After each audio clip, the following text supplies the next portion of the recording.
Paso a presentarles al siguiente ponente.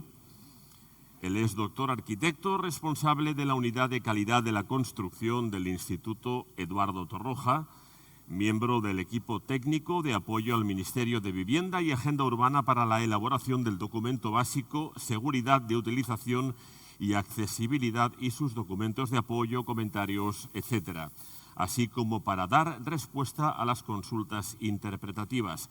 Además, es director de la revista Informes de la Construcción.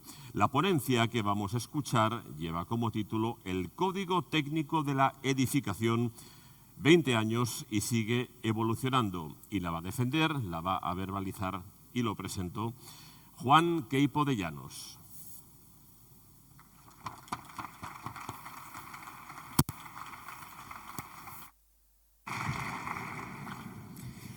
Muchas gracias. Buenas tardes. Bueno, me lo han puesto complicado después del anterior ponente, ahora ponernos a hablar del código técnico, pero bueno, va a ser una presentación más conmemorativa y de celebración de los 20 años del código que técnica, o sea que bueno, vamos a ver si lo... Uy, no sé qué ha pasado.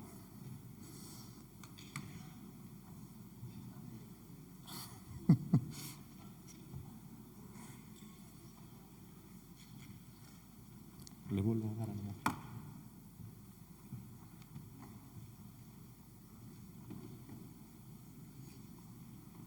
Aquí estamos, perfecto. Bueno, como sabéis, el código se aprobó en el año 2006, o sea que este año se cumplen 20 años desde su aprobación. Y bueno, voy a contaros un poco una retrospectiva relativamente rápida de esta historia del código técnico y de cómo hemos llegado hasta aquí y de hacia dónde vamos. Bueno, para empezar a hablar del código técnico citaré a algunas personas, pero bueno, muchos de vosotros posiblemente conozcáis a Javier Serra. Javier Serra desde el Ministerio, en donde trabajaba desde el año 72. Bueno, si en este sector, aunque desde el año 2015 ya no está en el Ministerio, pero la verdad es que sigue siendo muy activo, está en muchísimos foros relacionados con la reglamentación, con la eficiencia energética, etcétera. O sea que sigue muy activo y sigue al pie dando guerra. Pero bueno, en aquel momento él estaba en el Ministerio y realmente su aportación o su experiencia previa anterior a la aprobación del Código Técnico fue fundamental para configurar el código como se hizo finalmente. Porque él estuvo participando en muchísimas diferentes foros, desde la propia Directiva de Productos de Construcción hasta otra serie de documentos y en particular dos grupos del CIB, del Consejo Internacional du Bâtiment, que es un grupo también de edificación internacional, que estaban orientados a los códigos basados en prestaciones y de los que surge después un grupo muy interesante que sigue funcionando y del que el Instituto también es miembro, que es el IRCC, que es el Interjurisdictional Regulatory Collaboration Committee, y que junta a reguladores de muchos países, en principio con códigos basados en prestaciones, aunque ahora últimamente están más abiertos y admiten, digamos, a otros países para tener otras visiones, ¿no?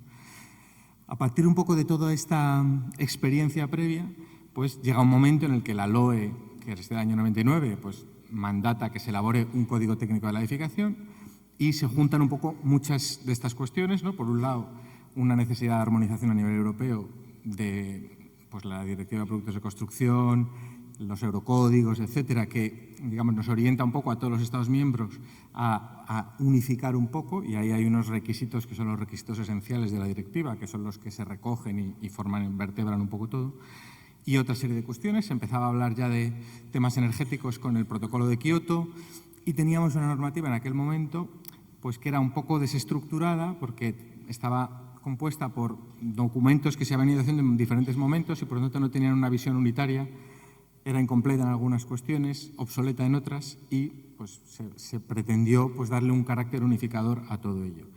Y la experiencia de Javier lo que hace es adoptar este enfoque prestacional. Muy rápidamente voy a contaros un poco en qué consiste, aunque yo creo que todo el mundo más o menos lo sabe, pero bueno, lo que se pretende, hubo un cambio en este año 2006 de la normativa que teníamos a la siguiente, y es establecer un esquema de prestaciones, basado en prestaciones, que esté, digamos, más abierto a la innovación. Digamos, en lugar de, que sería el caso típico de un código prescriptivo, digamos, regular soluciones, se regulan las prestaciones que se quieren obtener y se permite que se obtengan con cualquier solución posible, ¿no? Esto, por un lado, tiene muchas ventajas, como podéis comprender, por ejemplo, desde el punto de vista de la innovación, pero tiene una mayor dificultad tanto de elaboración como sobre todo de seguimiento y de control, porque, claro, en el control también hay que evaluar las prestaciones o si esas prestaciones cumplen, esas soluciones cumplen las prestaciones, y eso pues genera ciertas dificultades.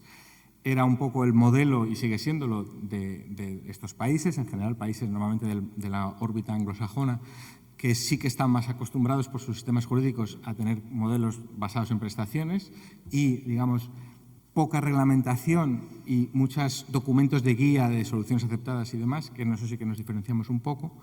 Y bueno, dando un esquema en donde la parte de arriba de esta pirámide serían los requisitos y las exigencias, que es lo que realmente hay que cumplir, ese es el cuerpo fundamental, y unos documentos básicos, que sería la parte de abajo, que dan métodos de verificación y soluciones para cumplir esas exigencias, ¿no? Un ejemplo de esto sería, si nos vamos a acústica, por ejemplo, la exigencia es que los recintos tengan unas capacidades de aislamiento, un aislamiento adecuado para, digamos, que se realicen las actividades, etcétera. O sea, una cosa escrita muy cualitativamente. Y ya en la segunda parte es donde se dan métodos de verificación y soluciones, que pueden ser pues, soluciones concretas, formas de ensayar, con unos valores concretos que cumplen esas prestaciones. ¿Por qué hacerlo así? Bueno, entre otras cosas porque esa prestación expresada de forma cualitativa es bastante inmutable en el tiempo. Puede cambiar, pero es muy duradera si hablamos de que haya un aislamiento, por ejemplo, acústico adecuado, ¿no?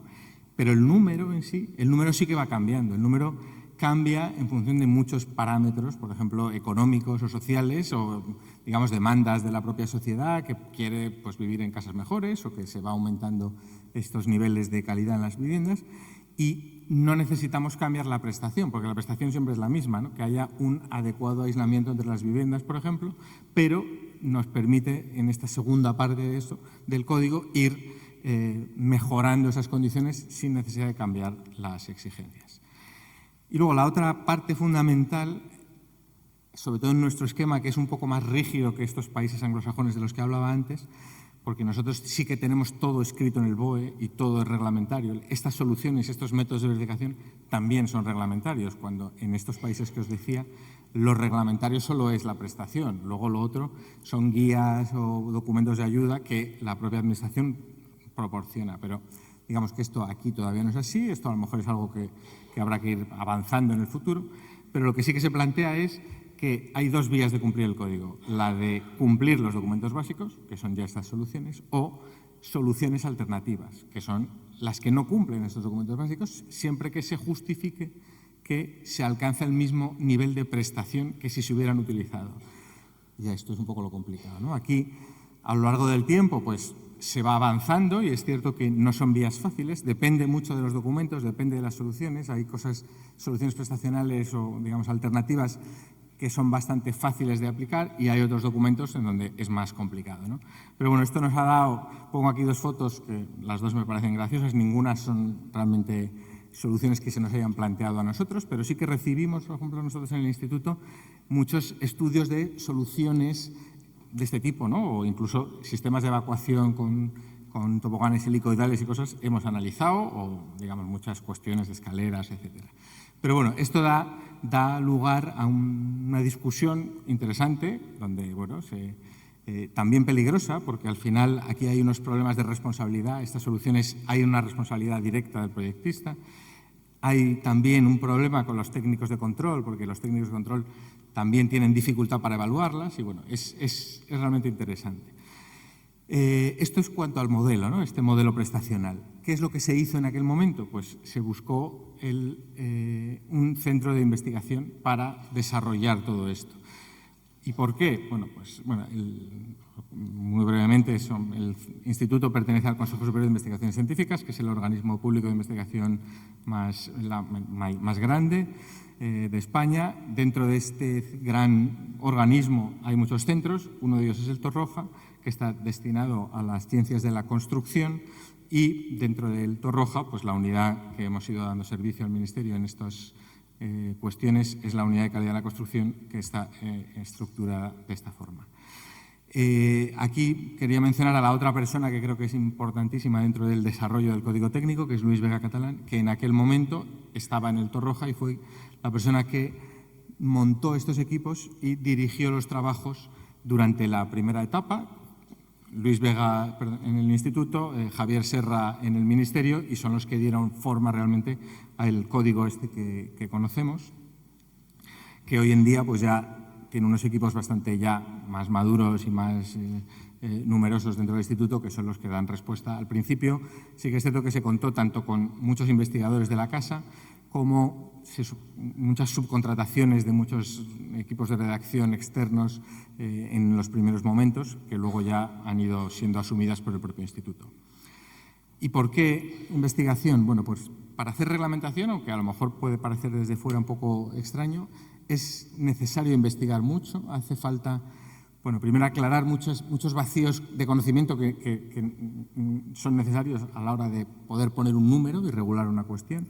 Establecer, por ejemplo, para establecer técnicas de medida, para hacer ensayos específicos, muchas veces para la propia desarrollo de soluciones simplificadas, que son muchas veces necesarias en este tipo de documentos, pues hace falta hacer algún tipo de modelización predictiva de lo que vamos a obtener con diferentes soluciones, calibrar los parámetros, pues en general, por ejemplo, en el área energética, cada 5 años hay que hacer un estudio de coste óptimo, que es el que establece cuáles son al final los límites que vamos fijando según unas metodologías de la Unión Europea para ir apretando cada vez más las exigencias energéticas. O sea que al final, pues esto requiere una labor que nosotros llamamos investigación prenormativa y que el Instituto puede aportar, ¿no? Ahí veis, por ejemplo, hay 5 tesis que se han desarrollado de gente del equipo y se publican muy habitualmente en revistas científicas muchas de las cuestiones que se van desarrollando para la propia reglamentación. Ejemplos de estas cuestiones, pues, por ejemplo, muchas veces hay que dar opciones simplificadas. Ya sabéis que entre la aplicación fácil y práctica de una reglamentación y la precisión completa de hacerlo, pues un ejemplo, ingeniería de fuego frente a aplicar las normas de protección contra incendios habituales en una norma, pues necesitamos las dos, porque el 90% de los proyectos no requieren la complicación de la ingeniería de fuego y lo que quieren son unas reglas fáciles, sencillas, que se puedan aplicar y que sean fáciles. Pero hay proyectos singulares que necesitan poder evaluar cómo es un incendio real en un edificio determinado para poder determinarlo, ¿no? Pues, en este sentido, pues, ha habido que hacer muchos desarrollos de este tipo. Por ejemplo, cuando salió el código, una de las principales preocupaciones fue el tema acústico, porque se cambió de modelo completamente a unas prestaciones que le pedíamos a una partición en el laboratorio a un modelo diferente, que es el aislamiento real entre 2 recintos. Y ahí se dio unos métodos simplificados, que son los que están actualmente en el código, que generaron mucha preocupación, porque mucha gente, los proyectistas, decían, pero bueno, ¿y si lo hacemos, cumplimos el método simplificado y no cumple? O sea, si hacemos lo del método y no cumplimos, y bueno, si hacéis lo del método simplificado, debería cumplir. Quiero decir que en principio, pero bueno, para desarrollar ese método sí que se hizo una campaña de ensayos muy importante y esta modelización predictiva para saber que realmente se iba a cumplir. De hecho, aunque tardó más en salir la acústica por este motivo, aunque se dilató mucho su entrada en vigor, luego no pasó nada. Al final, es decir, las condiciones de la opción simplificada son válidas y la gente no va por la opción general, que es una opción bastante compleja de aplicar. Otra de las cuestiones, por ejemplo, en la caracterización de soluciones. En aquel momento fue fundamental establecer las características de muchas soluciones. Supongo que muchos conoceréis y mucha gente sigue utilizando el catálogo de elementos constructivos, que da las prestaciones de muchas soluciones de manera que pudieran ser fácilmente adoptadas en estos primeros momentos, pensando que luego ya sería la propia industria, los fabricantes, los diferentes sectores los que proporcionasen esa información. La verdad es que a día de hoy, aunque esto se sigue sin actualizar desde hace mucho tiempo, a mí me siguen diciendo, oye, yo sigo utilizando el catálogo de elementos constructivos, deberíais actualizarlo porque sigue siendo una herramienta muy útil. O sea que, bueno, eso a lo mejor habría que hacerlo. Y por hacer un pequeño repaso de cómo ha ido evolucionando, no pensemos que el código es una cosa estática y fija. El código está en constante evolución y así debe ser. Yo sé que esto en mucha parte del sector genera cierta preocupación y cierta incertidumbre por esta necesidad de estar constantemente actualizándose, pero es que así es el mundo en el que vivimos y las exigencias, el entorno, las situaciones en las que nos enfrentamos van cambiando y es necesario adaptarse. El marco europeo también sabéis que va imponiendo una agenda también bastante ambiciosa y esto nos obliga a ir adecuando el código y eso nos permite también irlo corrigiendo porque al final muchas veces ante esta preocupación de joder, es que lo están cambiando todo el rato, es que muchas veces cuando se cambia se van arreglando las cosas. Es un síntoma un poco de madurez, de consolidación de una norma que con el tiempo va afinándose y mejorándose. Y en general casi todos los países de nuestro entorno tienen una revisión periódica de sus códigos bastante frecuente y eso, digamos, no se percibe como algo malo, sino todo lo contrario. En el año 2006, como decía, yo entré en el año 2001 precisamente para la creación de estos equipos. En el año 2006 se publicó la versión del código técnico.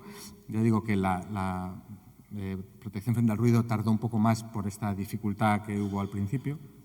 Este es el conjunto inicial de documentos, que bueno, que sí que es verdad, y mirando un poco atrás, fue un impacto grande y eso generó en el sector, no tanto porque cambiasen mucho los documentos, había una continuidad, si vemos esta parte 2, estos documentos básicos, con lo que había antes. La CPI, que es el de incendios, pues era la evolución natural era el SI, las condiciones acústicas, pues la protección frente al ruido, condiciones térmicas, pues el de ahorro de energía. O sea, no cambiaba tan en el fondo era una sencilla evolución, pero cambió todo a la vez. Y el cambiar todo a la vez, y en algunos casos de forma un poco significativa, pues generó en el sector un rechazo y un impacto importante que, bueno, que es algo que pues tendremos que mirar. Yo creo que de todas maneras no había otra forma de hacerlo si queremos un código unitario. Ahora sí que se puede ir cambiando documento a documento, pero en aquel momento, si se quería hacer, digamos, una parte general que cubre todo, más cada uno de los documentos, pues la única manera era hacerlo así. Y luego pues ha ido habiendo incorporaciones, ¿no? En el año 2010 se incorporó la accesibilidad, porque así lo determinó una ley. Cuando se hizo el código, realmente la accesibilidad era un ámbito autonómico, pero una ley, la Ley de Igualdad de Oportunidades, No Discriminación y Accesibilidad Universal, estableció que era necesario unas condiciones básicas de accesibilidad en todo el territorio nacional y eso pues motivó la incorporación de la accesibilidad al código técnico. Desde el principio prácticamente se trabajó mucho en la rehabilitación, en la aplicación a intervenciones en edificios existentes que tienen unas particularidades propias bastante complejas y se han ido incorporando cuestiones. La primera, digamos, más importante fue en el año 2013, pero luego se han seguido incorporando cuestiones. En el ámbito energético sí que hay una actualización mucho más frecuente y esto es porque hay una agenda europea, tenemos un objetivo muy, muy ambicioso de descarbonizar el sector de la edificación en el año 2050 y esto nos obliga a ir adoptando una serie de pasos que pues vamos adoptando y entonces, entre otros, cada 5 años tenemos que volver a hacer un estudio coste óptimo para aumentar estas exigencias. Y esto ha hecho que a lo largo de esta línea del tiempo, pues en el año 2013 salió otra vez el documento de ahorro de energía, en el año 2019 otra vez y cada una de estas versiones del documento de ahorro de energía supone un cambio significativo respecto al anterior y ha ido adoptando un enfoque un poco diferente. Y ahora, en esta fase actual, se está desarrollando un nuevo cambio que dentro del HE incorpora algunas novedades, pero en la siguiente, que será justo a continuación, serán mucho más importantes, todas estas derivadas de la transposición de la Directiva de Eficiencia Energética de Edificios. Y alguna otra cuestión, como la recarga de vehículos eléctricos, que en el año 2022 también se incorporó.